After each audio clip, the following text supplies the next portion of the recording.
planning, buildings, all that stuff. And when I found out that they were going to have that meeting tomorrow or yesterday, we still had a little bit of time to put it into our agenda in case you folks wanted to discuss it as they sort of started the discussion last night, so we could take it from there. There is the necessity of establishing, and this has gone on for a couple of years. We've talked about it, but it's never come to an agreement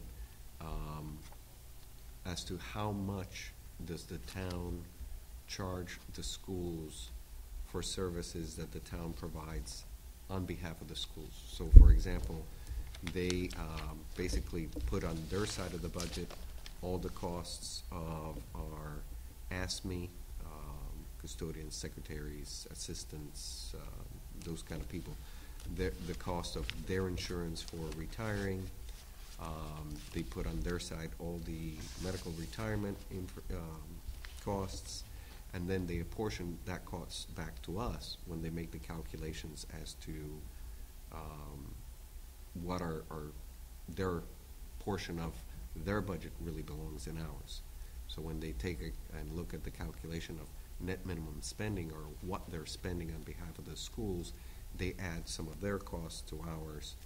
There's been, kicking around for the last few years from, probably 3-4 years ago, there was a chart that said this amount goes to the schools, this amount goes to the town, and we really have not had an opportunity to sit with them and go over that chart, and the auditors have said that chart really needs to be approved by the school committee and the selectmen.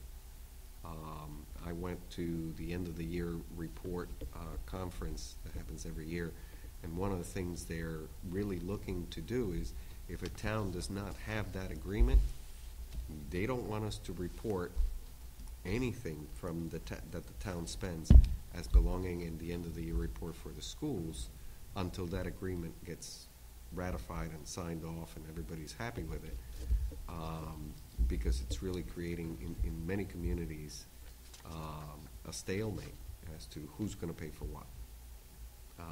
We've had a discussion that I know different people have different ideas, or different people is like, we don't know where to take the money, for example, for the middle school bond payments. That's one of those things that needs to be put into that agreement, so that when the auditors come, they say, yeah, you paid it, or you accounted for it in the right budget. It's one of those areas of discussion, and perhaps we can put that chart of charges, or split of charges, on the 8/20 agenda. That was one of the things I was going to ask for you guys to consider. And Lee. Mike, you want to add anything from last night's meeting? Well, in reference to the memorandum, I would like to respond, have the schools respond to Town Administrator Healy in terms of contractual increases that we still have not covered by our budget. This is what his memo seemed to indicate, that because they hadn't heard from us, we weren't on his list of additional obligations. What comes to mind is, just from immediate recall, is our teachers put on the table an obligation that we have for supplies to reimburse classroom expenses, and that was taken out of our budget. Now, is that a contractual obligation? But it's something that we did. We've done it in the past. So so it's not a contractual obligation, okay? Because But you do I'm concerned if we don't have enough supplies in the classroom. I know it was one of the many budgetary cuts that we put in place, but that's the areas that I'd like to look. Responding to the town administrator, what are the needs that we didn't take care of in the budget season? when Mr. Healy was writing this memo, by the way, seems to be the day he had to put it out to the selectmen because they got a post. And I was on the Cape at a conference. He called me like at noon. I responded at 2:30, and apparently he had already done the memo.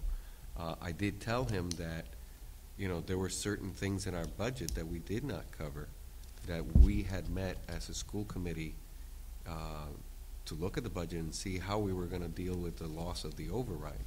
I know last night it was mentioned that the town was looking to use some of the additional funding that they hadn't counted on, that they are expecting to get over the course of the year from,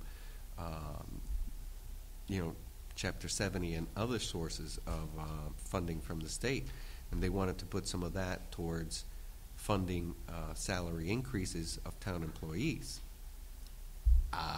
I know we basically are taking the hit for all our staff employee salary increases.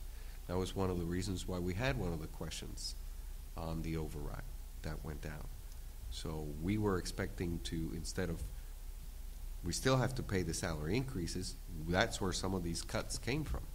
So I agree with you, and it's one of the reasons why I put it on the agenda. Not only, you know, if they're going to take money out of the additional funding for contractual increases, then some of it perhaps should go to the schools, or, you know, we could replenish some of the things that we have given up in this contract, in this budget, I should say.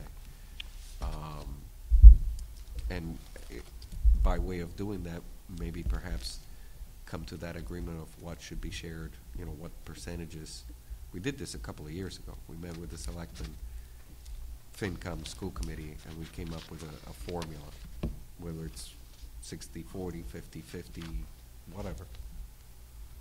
I think one of the other important points that was made last night was that we do need to convene this town building committee. I mean, that's something we need to get hard on. The other thing, just to remind people that our budget this year is the same as it was last year. No 2.5% increase, no levy amount increase. It was the same, and that's what we're working off this year. Anything else to that, Colin? No, I just wanted to give people the opportunity to discuss it and talk about it. All right, let's move on to the action agenda. Extra circuit breaker funds versus teacher at the Westport Middle School. As you know, I had asked the principals to basically come up with worst case scenarios when even before we did the I think it was June 27th meeting, to see what could be taken out of their budgets for this year if the overrides did not pass. So I had asked the principals to do kind of like a little bit of a dual planning. If they pass, here's the plan. If they don't pass, here's the plan to deal with it. One of them had to do with scheduling. And again, the middle school and the high school are not simple schedules to deal with because they rotate. They rotate day to day. They rotate differently between different grade levels. And one of the things we had noticed is that we needed more support in special education. Mr. Simonello, you know, while planning for the best and, you know, hoping for the best, planning for the worst, had put in that he could, you know, do with one teacher less, and that would be in special ed. We looked at some of the schedule models that he put together in the last few weeks, and I can tell you, we can do it. Educationally, it's not sound. So you may have, for example, a group of students, say in 7th grade, who need special ed services, and on Monday they'd go on period 3 and see one teacher. They see the same teacher in period 5 on Wednesday because it's rotating, but on Tuesday and Thursday, on Tuesday they see a different teacher because it's now period 4 and the same teacher's not available, and on Thursday in period 6 they'll see a totally different teacher. So over the course of a week they may end up with 3 teachers because it's the only way to make the schedule work. I think for that population of students, the special ed students, that it's not even optimal, it's worse than optimal. I think it probably would be counterproductive. So one of the things that we got surprised with, just like the town got surprised with, was for the last few years, we went from 70% reimbursement for circuit breaker for the kids that are really expensive, that are out of district, that cost a lot of money, to 40% a couple of years ago. Last year they went up to about 56%, and then all of a sudden this year they went up to 70%. Somebody mentioned yesterday that could be because it's an election year, who knows. But we were not expecting the full 70% to go back to where we were 4 or 5 years ago. So we have additional funding coming to us based on the kids that we still have in out-of-district placement or in residential. And I think we're still in the hiring process, so I can't tell you for sure, but I think I can cover another teacher at the middle school to deal with the special ed so that they have a consistent teacher throughout, and those few extra blocks, rather than, you know, try to mishmash a schedule for the special ed kids, we can use those for additional remediation in either math or ELA at the middle school. It's my proposal. I'd like to hire somebody before school starts, but we already said we'd cut that position out, and I didn't want to put it back in without letting people know that we could do it. We will have the funding, I believe, unless everybody that I hire between now and September 4th is master step 10, 30, you know, credits.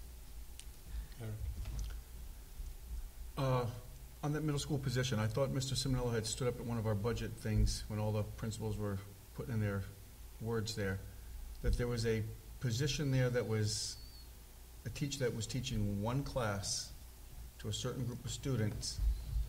Or student. And was going to use that teacher to make up, that's why he didn't have to hire, he was going to use it within the building, that he could afford to lose that position because he had that one teacher that was only teaching one block available to teach other blocks of instruction. Is that? When we looked at his... Ms. Dargan saying yes, and I see you saying no, so I don't know which way to look here, and please. That was this year, though. It's the language-based learning teaching. Yes. Right. And